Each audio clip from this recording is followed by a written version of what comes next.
अस्सलाम वालेकुम friends, welcome back to my channel. तो कैसे हैं आप सब लोग? उम्मीद करता हूं आप तमाम दोस्त खैरियत से होंगे।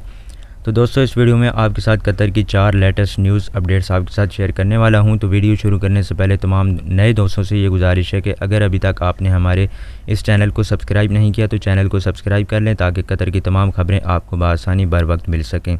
तो चलिए दोस्तों, वीडियो को स्टार्ट करते हैं। तो दोस्तों, जो पहली अपडेट है वो ये है कि वजारत दाखिला MOI ने उन लोगों के लिए जिन लोगों को अपना नेशनल एड्रेस रजिस्टर करने में दुश्वारी या मुश्किल पेश आ रही है, तो उन लोगों के लिए एक हॉटलाइन नंबर उन्होंने जारी किया है। ये दोस्तों हॉटलाइन नंबर आप स्क्रीन पे देख सकते हैं। तो दोस्तों, हुकूमत के मुताबिक कोई भी शख्स जिसे किसी भी तरह की टेक्निकल प्रॉब्लम का सामना करना पड़ता है तो हॉटलाइन पर वो फ़ौरन फ़ोन करके कौमी एड्रेस के रजिस्ट्रेशन में आसानी के लिए वो मदद हासिल कर सकता है। दोस्तों, अप्रैल में MOI ने ऐलान किया था कि जनवरी 2020 में कानून नाफिज होने के बाद कौमी एड्रेस में रजिस्टर्ड सारिफिन की तादाद 10 लाख से तजावुज़ कर चुकी है। दोस्तों, वजारत ने MOI इलेक्ट्रॉनिक सिस्टम के ज़रिए कौमी पते की रजिस्ट्रेशन शुरू करने का भी मुतालबा किया। ये इशारा करते हुए कि ये अब दस्तयाब है मैतराज 2 मोबाइल ऐप और MOI वेबसाइट पर तमाम शहरियों और बाशिंदों के लिए। दोस्तों, कौमी नेशनल एड्रेस है क्या?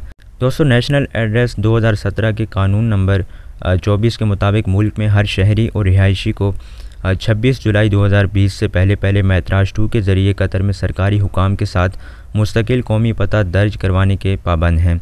बसूरत दीगर उन्हें जुर्माना अदा करना पड़ेगा। ये कानून मुआशी और मुआशरती पेशरफ्त, कानून साजी और तजारती खिदमात को बरकरार रखने के लिए जारी किया गया था, जिसकी वजह से कतर ने इसका मुशाहिदा किया। तो दोस्तों, ये थी पहली अपडेट। अब बढ़ते हैं दूसरी अपडेट की जानिब और आपको आगाह करते हैं दूसरी न्यूज़ अपडेट से।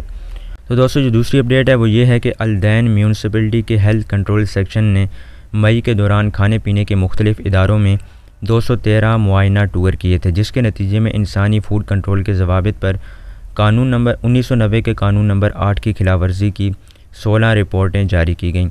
दोस्तों, वजारत बल्दिया और माहौलियात ने बताया है कि इसके अलावा इस सेक्शन को 9 से मुतल्लिका शिकायत मौसूल हुई हैं, जिन पर फौरी तौर पर कार्रवाई की गई। तो इसी अरसे में 2 मुश्तरका मुआयने की मुहिम और एक प्रोडक्ट रिकॉल भी नाफिज किया गया था। तो दोस्तों, ये थी दूसरी अपडेट। अब बढ़ते हैं तीसरी अपडेट की जानिब। तो दोस्तों, जो तीसरी अपडेट है वो ये है कि पब्लिक वर्क अथॉरिटी अशगाल ने बी रिंग रोड दोहा, जो अल दोहा अल जदीदा इंटरसेक्शन और इससे जो क्रेज़ी सिग्नल के नाम से भी जाना जाता है, तो यहाँ से अल जैदा ब्रिज राउंड अबाउट तक जो है इस रोड को बंद किया है और इसे आज थर्सडे यानी जुमरात 11 जून 2020 से 20 की रात शाम से बंद किया जाएगा। तो दोस्तों, ये थी तीसरी अपडेट। अब बढ़ते हैं चौथी अपडेट की जानिब। तो दोस्तों, जो चौथी अपडेट है वो ये है कि कतर वॉलीबॉल एसोसिएशन QVA के बोर्ड ऑफ डायरेक्टर ने कहा है कि वो मर्दों के लिए लीग मैचेस, कौमी चैम्पियनशिप, कतर कप और HH अमीर कप के लिए काबिलियत को मुकम्मल करने की तारीख़ों का तयन करेगी। QVA ने कहा है कि क्लब्स को आइंदा दिनों में लीग को मुकम्मल करने के लिए मुकर्रर तारीख़ों की सहूलियात फराहम की जाएंगी। दोस्तों, QVA की निशानदही के मुताबिक कोविड-19 वबाई अमराज की वजह से लीग को रोकने के बाद 2019-2020 के सीज़न में लीग के आखिरी और मुलतवी राउंड के इनेकाद के बाद सितंबर में मेंस लीग दोबारा शुरू की जाएंगी। तो दोस्तों, ये थी आज की कतर की 4 लेटेस्ट न्यूज़ अपडेट्स। तो उम्मीद करता हूँ कि आज की ये वीडियो आपके लिए मुफीद साबित हुई होगी। तो दोस्तों, इस वीडियो को लाइक ज़रूर कीजिएगा और हमारे चैनल को भी सब्सक्राइब कर लें ताकि कतर की तमाम खबरें आपको बर वक्त मिल सकें।